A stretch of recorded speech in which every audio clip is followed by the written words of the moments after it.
તો વાત કરીએ બનાસકાંઠાની તો બનાસકાંઠામાં પાલિકા દ્વારા લોકો માટે જર્જરિત મકાન કે શોપિંગ સેન્ટરથી દૂર રહેવાની સૂચનાઓ આપવામાં આવેલી છે, પરંતુ જર્જરિત અને ખતરનાક હાલતમાં આવેલી પોતાની કચેરી બિલ્ડિંગમાં કામ ચાલુ રાખી અને પાલિકા તંત્ર પોતે જ એક મોટી વિસંગતતા ઊભી કરે છે।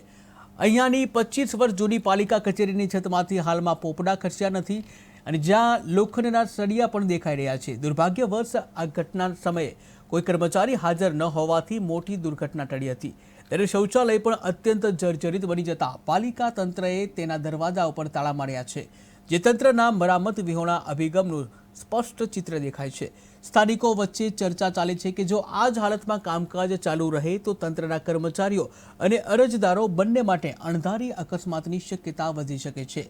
ત્યારે ઉચ્ચ અધિકારીઓએ તાત્કાલિક ધોરણે પાલિકાની કચેરીની માળખાકીય તપાસ કરી નવી કચેરી કે પછી તાત્કાલિક મરમ્મત માટેના પગલાં લેવાની માંગ કરવામાં આવી રહી છે।